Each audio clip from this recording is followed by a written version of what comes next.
from All Quiet on the Western Front, supervising sound editor Frank Kruse, who has previously worked on Rush, Cloud Atlas, Suspiria, and the Matrix Resurrections. Frank, this film is incredible, and it really captures, I think, the punishing and relentless nature of war, like a way I have not really seen before. I've read other interviews you describe trying to create the sound of the war machine of this war. It's such a huge undertaking. I guess, where did you start in trying to figure out how this would sound? Oh, thank you very much. I mean, thank you for having me. Thanks for the compliments, really.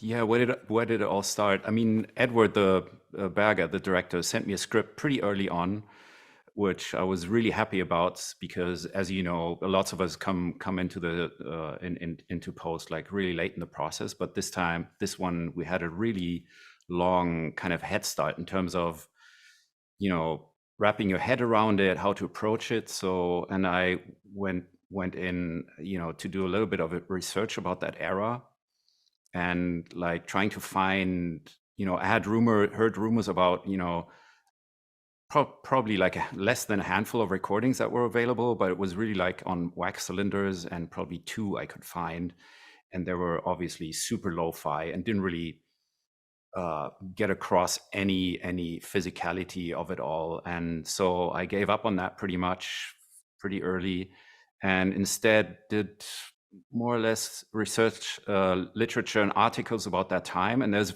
really very few, I found very little research going on about the soundscape of that time. And what I did find is an article mentioning letters of soldiers that wrote, especially of the terror of sound they experienced in the trenches at that time, because at some point it would be, hours and hours of constant barrage and bombardment, kind of as part of the mostly psychological warfare.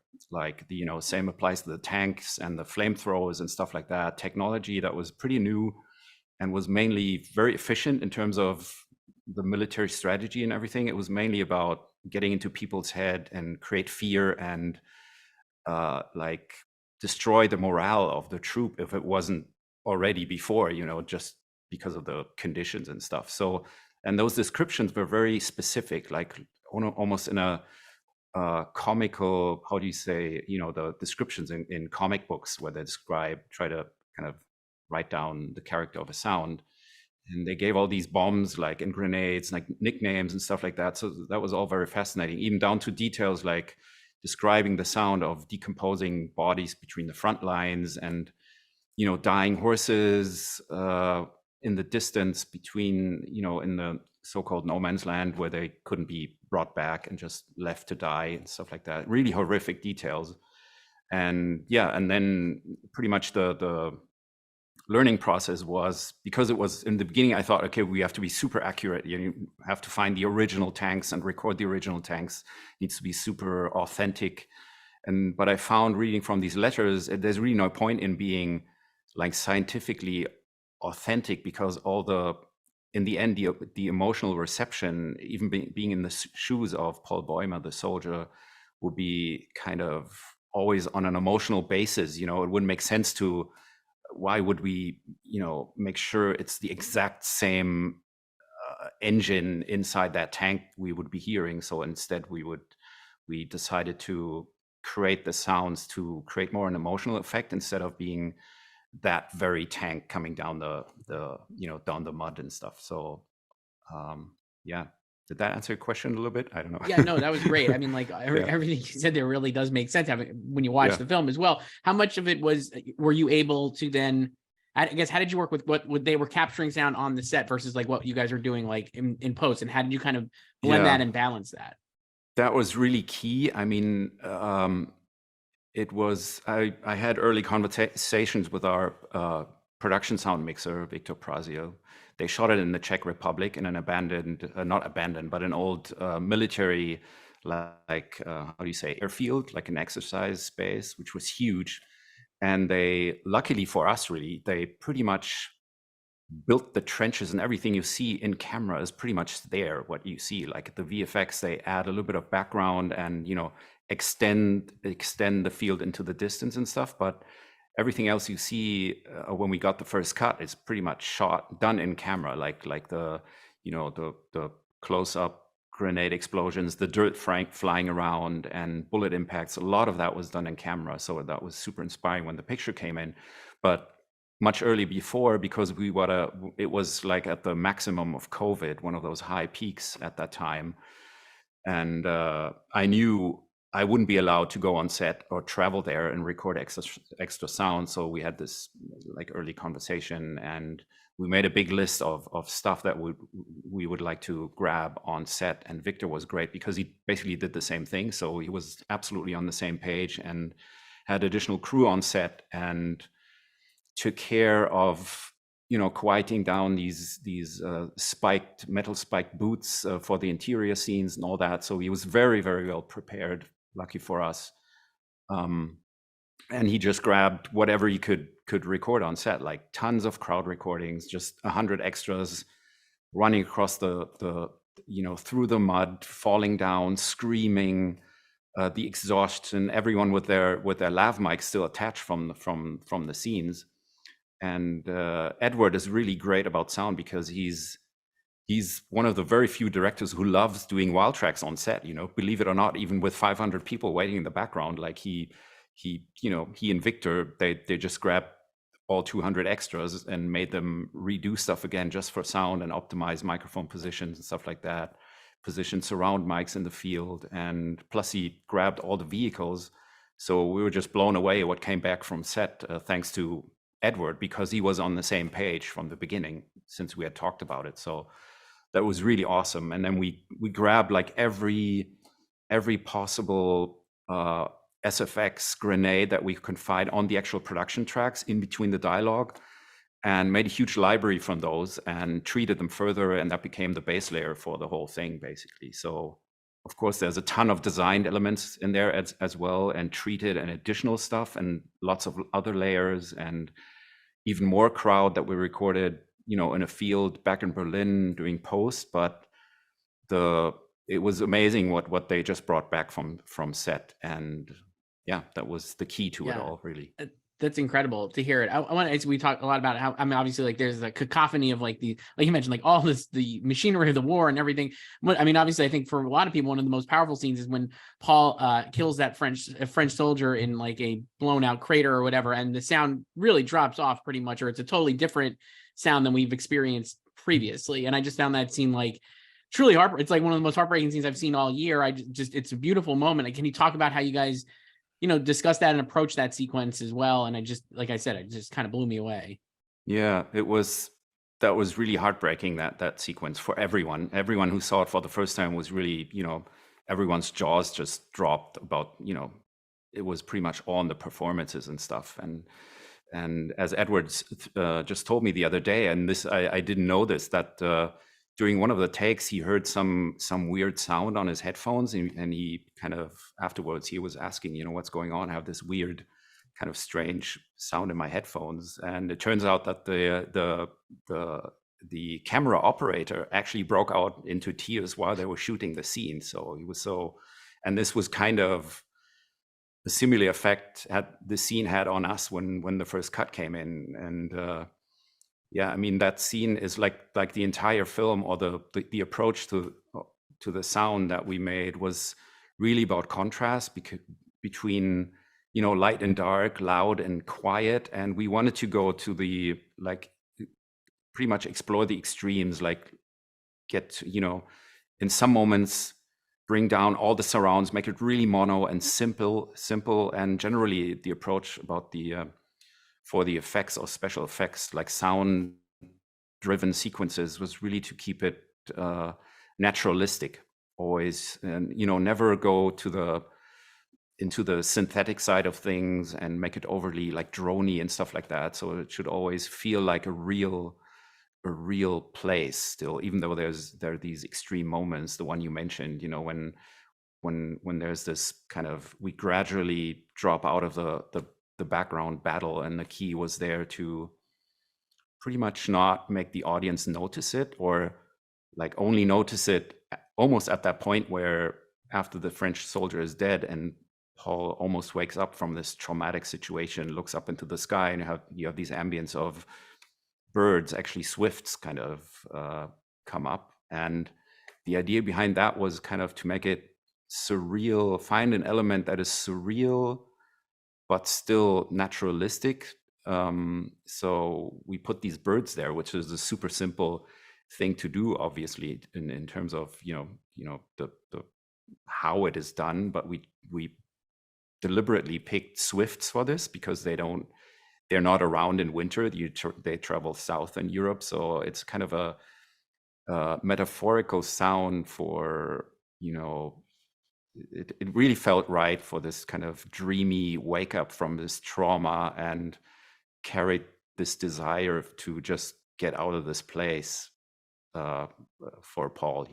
It kind of added to this kind of desperation, exhaustion, and complete, like, all the energy going out of him. So yeah, that was we have to wrap up, but I want to ask you about that scene. One other thing is, like you mentioned there, like how you don't want it to, like, kind of like the audience is gradually gonna kind of like not realize that the sound is dropped, like sound is changing, right, and stuff. And I found that so true watching it. It's like you don't even realize, because you're so engrossed with what's happening, you don't even realize what's happening with, like, the sound, right? Like, and I think that's like a testament to your work in the film. But did you guys, like, was there a lot of trial and error there where you would drop it out? Like, how did you kind of modulate that part of it? Like, kind of like how you're going to trick me as a viewer into, like, not realizing what was happening, I guess. Maybe trick's not the right word, but you know what I mean? It's really a very good crafted kind of transition between the battle and the windy and eerie atmosphere you left with after that, done by Lars Ginzer. I mean, we had done a lot of experimenting with Edward in my studio when we played him these sequences and tested a bunch of these ideas. Also, the hearing loss moment in the big battle scene when after the tanks attack and he sees his friend die, and then everything goes away, and we decided, we could have gone completely overboard with reverbs and you really push people over the cliff in terms of, kind of fancy, I would say fancy, designy sound effects, let's put it this way.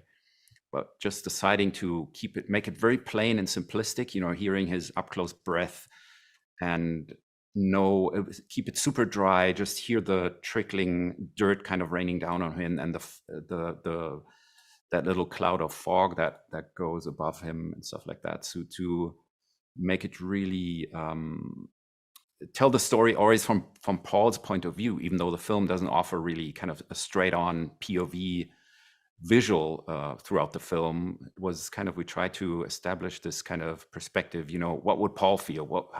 How's Paul doing? That was the whole idea. And then shifting like into Paul's shoes and back out, putting the audience into the shoes of an observer, documentary, kind of documentary style observer. So yeah, that was the main concept we try to follow.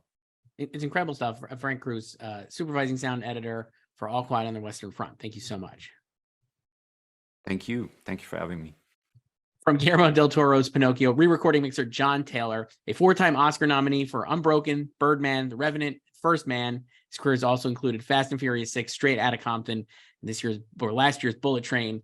John, I want to start. This is a stop motion animation movie. It blew me away, the animation and everything. What kind of challenges that present for you guys on the sound side of things, and specifically in your role as re-recording mixer?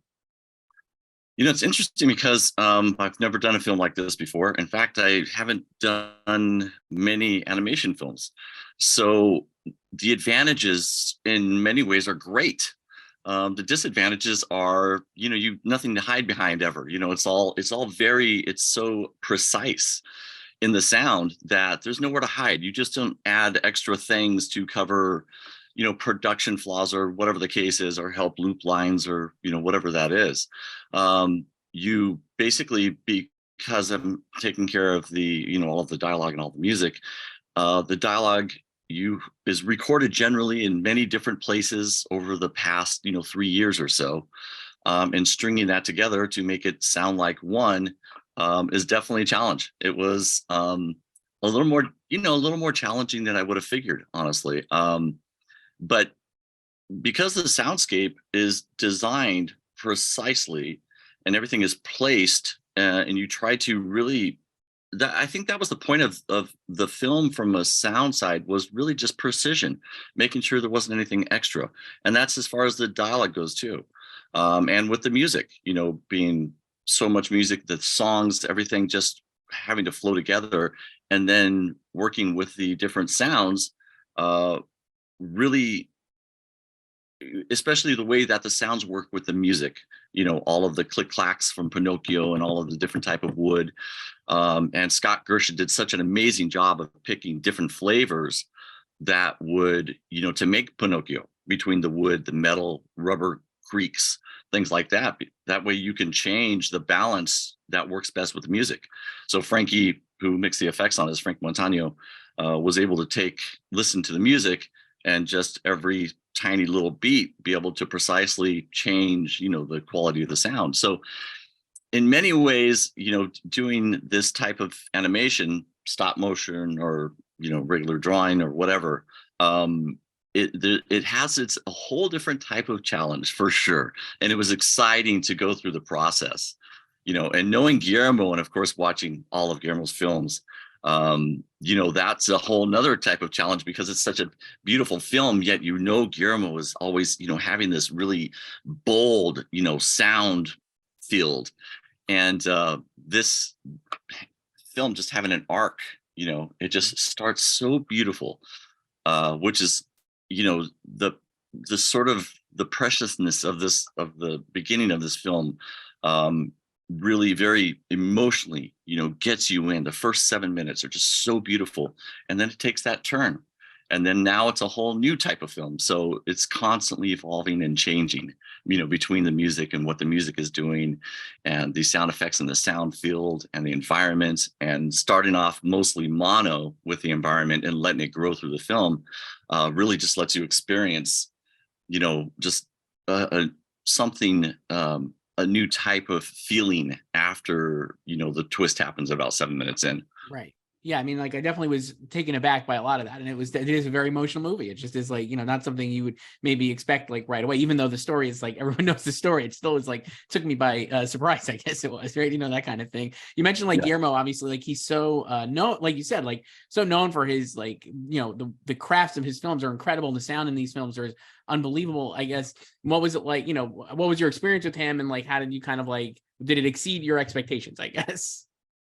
It did actually. I knew that this was going to be a very dynamic film. Again, going from just the emotional, beautiful entrance of the film to the Podesta, Ron Perlman's character, who just really brings down the fire, because he's just so insistent on how these kids have to be raised, and, their duty.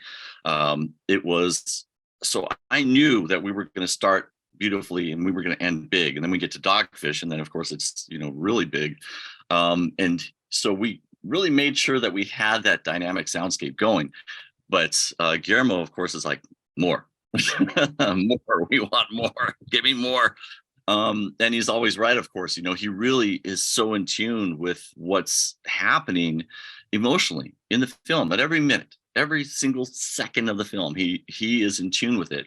And that's our thing. We have to be in tune with it also. We have to be in tune with him. So on our first pass, we did really well, but it was, we really had it, really blah, blah, blah. And Guillermo would say, it's so beautiful. It's so nice. We just need a little bit less of that. How do we, let's get into this a little bit more.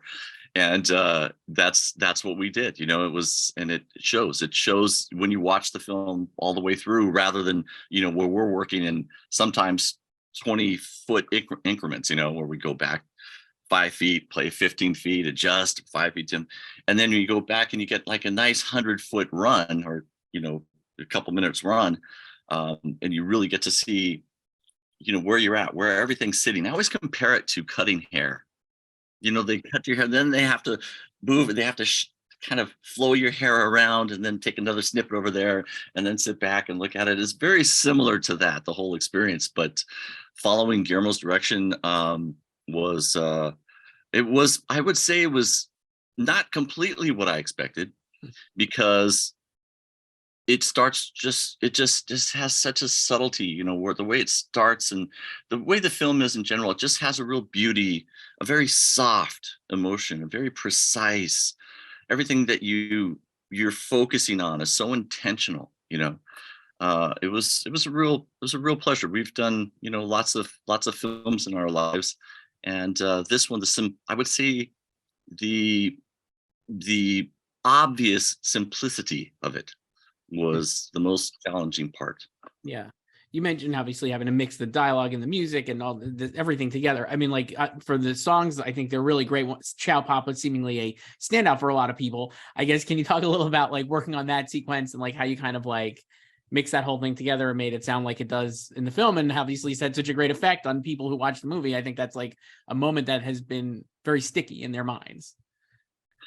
First of all, Peter and Kirsty, who actually mixed, who were the scoring mixers, holy smokes, I can't be just absolutely phenomenal. In fact, I saw Alexander Desplat last night, and I expressed that to him, and I said, I just blown away at the quality of the recording of course, at the Gregory Mann's vocals. It was just, you know, very impressive. So when you take it and you just play it, it's beautiful. It's beautiful. And then you have to say, okay, how can I make this better? What can I give it that's going to make it better? You know, and of course, working with the sound, it's not like, you know, music plays, everything else goes away. Now it's really, again, you know, the precision of what works best with this, you know, especially with Ciao Papa, which is, you know, again, like you said, it's so beautiful. It's sad, very sad, but it's just beautiful. And we knew that first. As soon as I heard it, I said, wow, this song's going all the way. That's all there is to it. It's so good. But it was, you know, as we're going through it, and anytime you get Alexander Desplat's score, it's precious. You just really think about every single thing that you're doing. You put a lot of thought into it, so you make sure that it's better than the way you got it. That's the goal. And it was taking the other sounds that have to go into it, like Geppetto running to the truck, you know, he's trying to get a ride from a truck and the truck just goes by. That's storytelling. The sound has to be there. You can't just not play it because there's a song playing. So it's making sure that those adjustments just come in very accurately, you know, to where it doesn't take you out of the film, but it brings you into the film and it brings you into the song, and it emotionally drives you. The newspaper spins up, and there's a clip. There's a clip of sound that goes with it, and where that lands, you know, to the beat is very important, because you don't want to have two beats. So everything has to be very precise.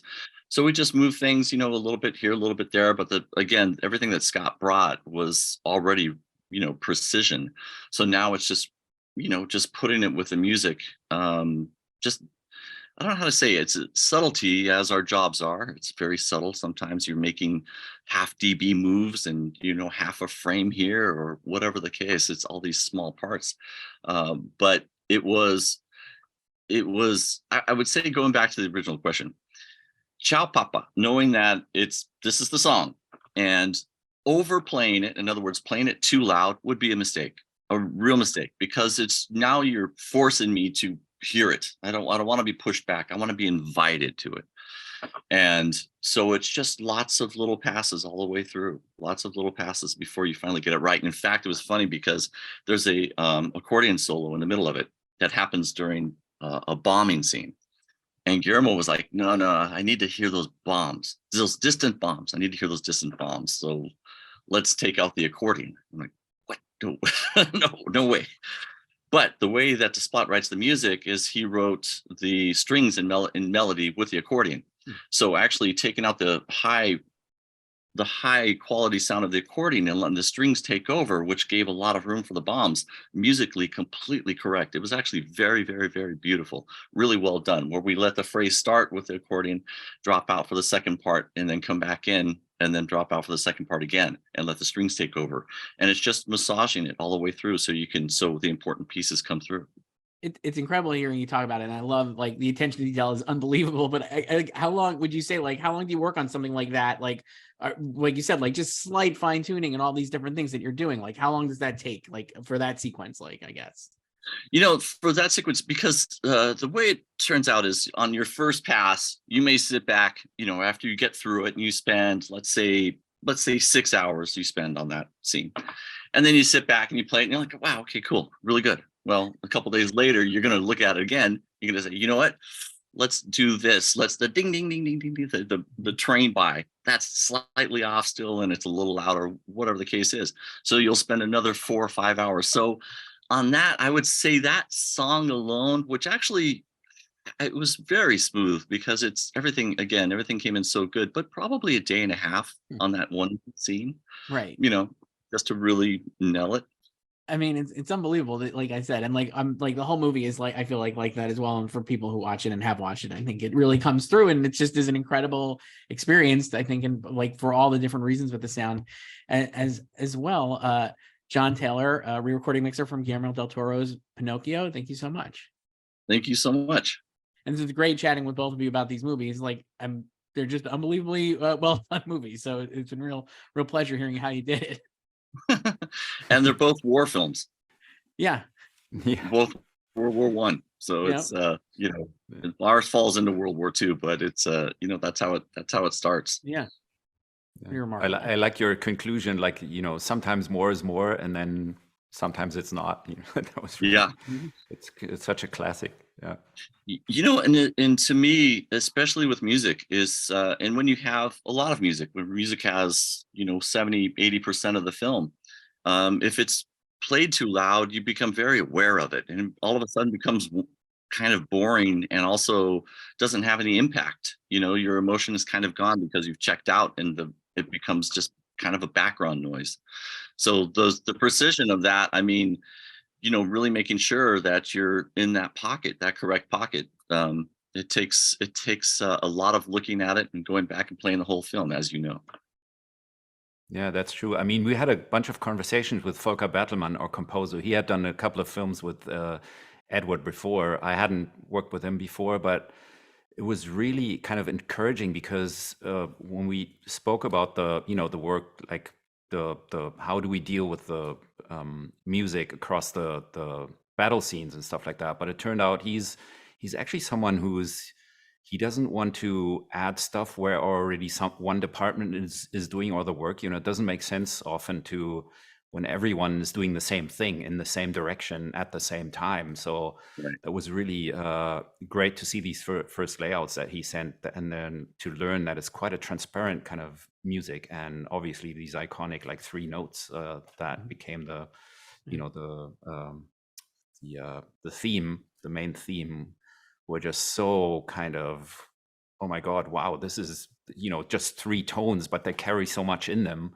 I mean, music-wise, like music, we never had kind of a music versus effects, never that kind of situation. Was always kind of blending it together. It was really awesome. Like the collaboration generally on that film was great. Yeah. And that's similar with this, where it was very much the music's not going anywhere. So Scott really had to make sure that his design and the sounds that he chose and the frequencies of what those sounds are doing can work with it, because without those sounds, it's not like you can just say, oh, there's music, let's take the sound out. I mean, sure, you could, right? Sure, you could, but why would you? You have to work hard. You have to get what is appropriate for the film first, and then for the music second, when they live hand in hand. And it's not as easy as it seems. I mean, the little noises. In fact, Scott came to my house. I have a large workshop at home. I'm a big maker, so I have mills and lathes and CNCs and all that stuff. And Scott came by the end of 2021, and with a whole bunch of different types of wood. Beautiful wood too. I'm not talking about pine stuff at Home Depot. I'm talking about beautiful wood that he actually got from Paul Reed Smith Guitars. And he asked me to cut them in different lengths for him. And then he would click them together to see what kind of click they had, if it was harsh or warm or mellow or vibrant or whatever the case was. And so he would actually go through clicking different types of woods together so he knew what would work best for that scene. And then on top of that, use different types of sounds, for Pinocchio. So there was always a choice. In a similar manner that of the way Alexander scores, where he's not always tying your hand. Of course, I had everything split completely, but he's not ever really tying your hands. He gives you options, which I just very lucky. You guys, you mentioned, John, there about how you're both doing World War movies and World War One movies, which are like, pretty unique, I would say, at least in some capacity, because I think we've seen a lot of movies about World War II. Do you how much are you kind of ignoring what has been done previously in like war movies, like to make sure you're not like replicating those sounds, I guess? Or, Frank, for you, I mean, like, how did you kind of approach that? And John, I'd love to hear like how you thought about that too. Yeah, I was kind of, when I started, I thought about, you should watch the old versions, the old adaptations from 1930 and the 80s version as well, part of the research. But in the end, I decided not to, because I thought like I might be, I really want to start with a white canvas. I mean, blank canvas.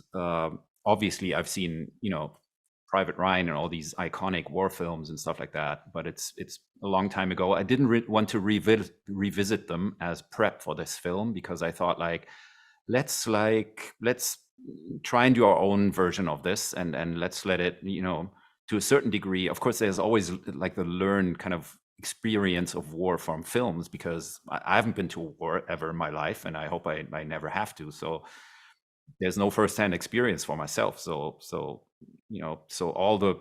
everything learned from wars and how it sounds and what happens there is actually from movies or from documentaries and whatnot. So, and I just wanted to leave that in the back of my head as something I had seen years back, but I didn't want to purposely revisit all that and then kind of have it so fresh in my head that would make me, oh, they did it this way, that was so great, let's try that also, etc. And all these thoughts that might pop up. So I wanted to avoid that. So I didn't even read the actual novel, even though I had it, and I read it in school, and it's such an iconic kind of, everyone knows this book kind of thing. But I really started from scratch, kind of just using my fairly kind of way back memories of these things. So yeah.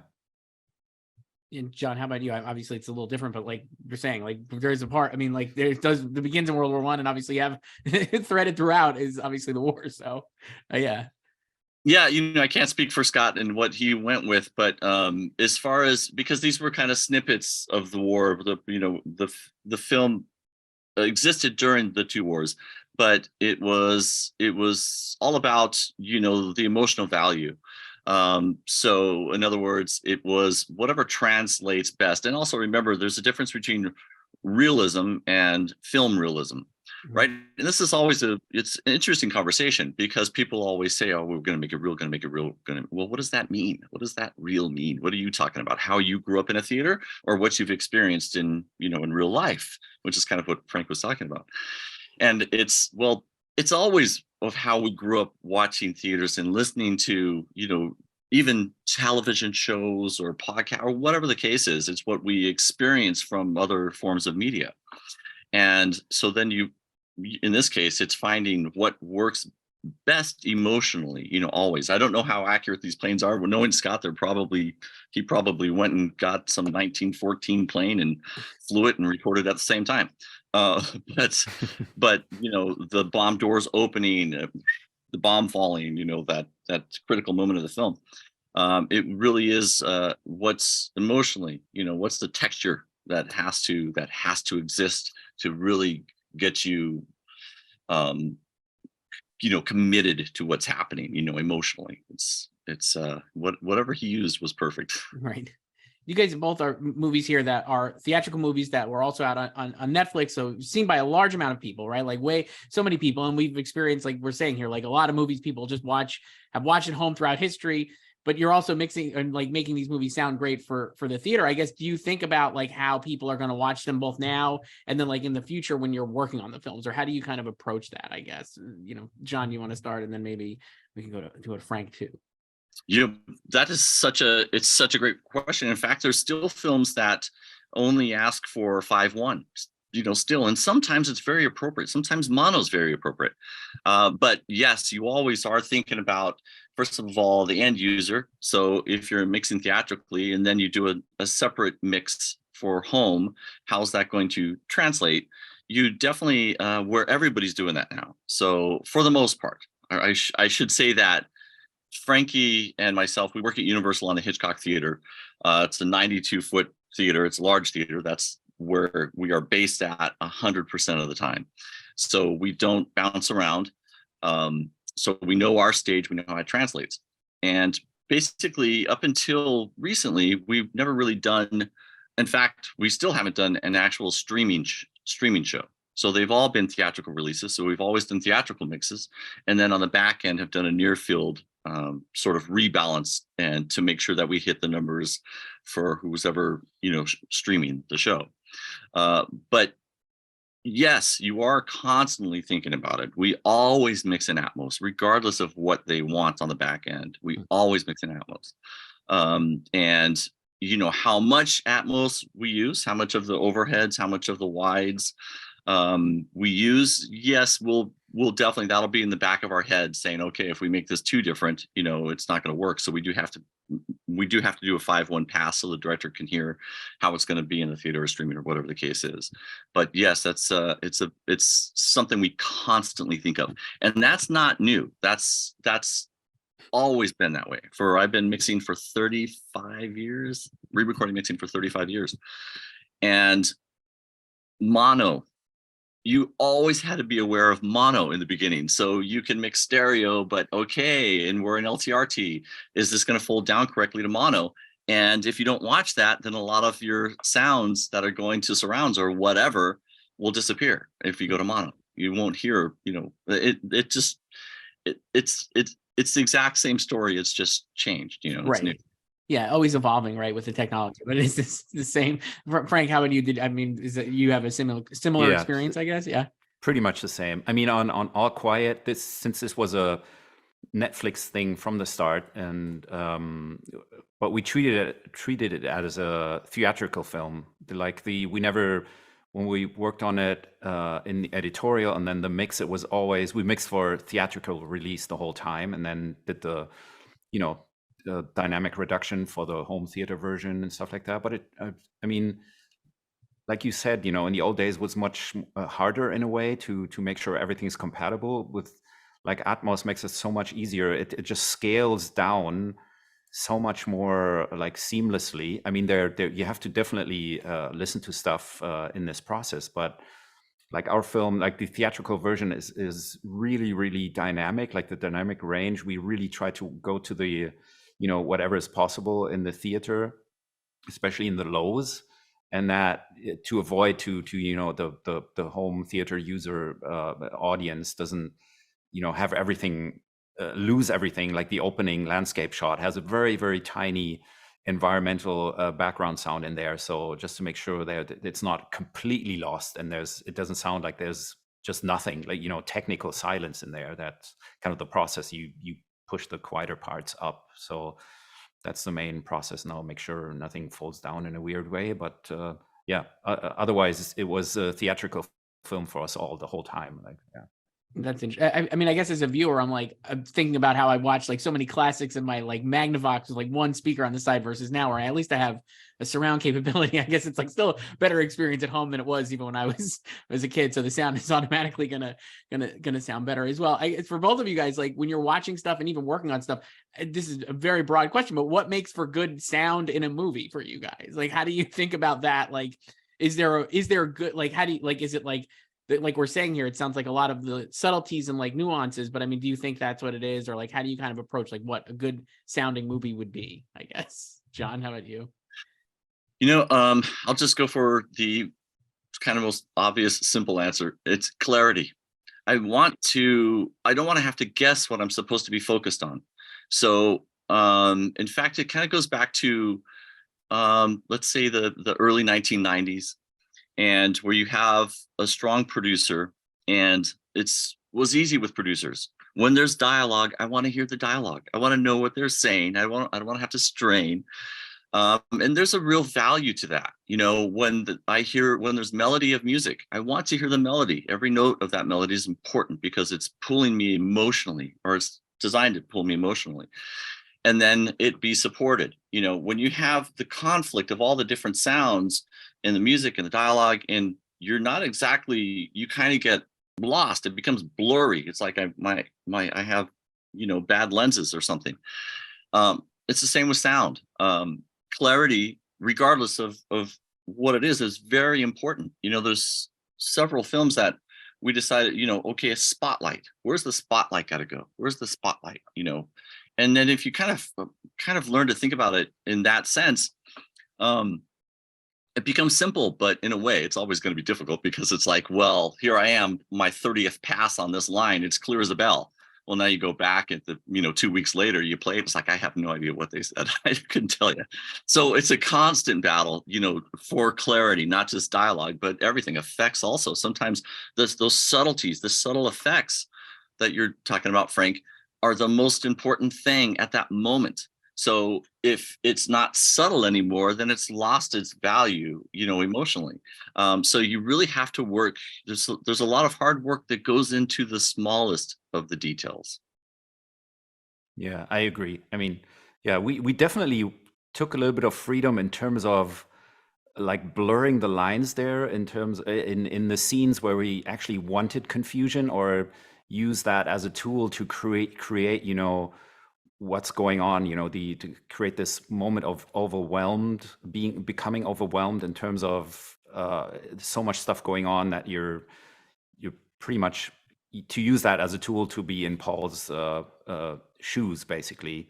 And then once things change, to fall back to making clear, okay, this is the important thing, you know, this is the direction for the audience, this is something you should focus on, and stuff like that. For instance, in the first battle scene, where the Heinrich, the first soldier in the opening battle, hides behind this tree stump and he's being shot at, and he's like, he's you know, the terror and the fear to tell that story. There's a sound of just microphones being dragged through mud and dirt, just kind of more or less sound mistakes, and those circle around the theater in a, you know, circle around. And it's one of the ideas to kind of, you know, everything blurs out and becomes muffled in a way, like a hearing loss moment. But then there's this kind of metaphorical sound of soil that this poor soldier is trying to avoid being turned into, basically.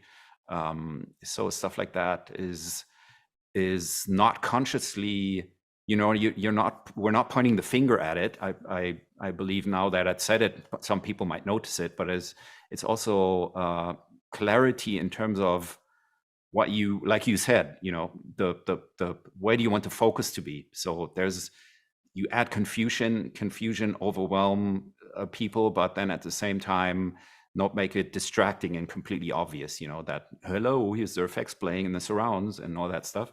So it should still feel consistent, and, you know, people should be able to follow the red line of the story in that moment, of course.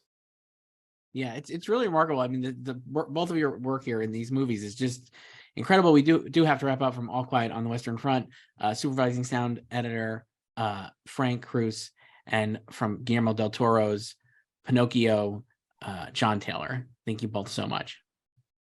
Thank you. Thank you. Pleasure being here. Nice meeting you, Frank.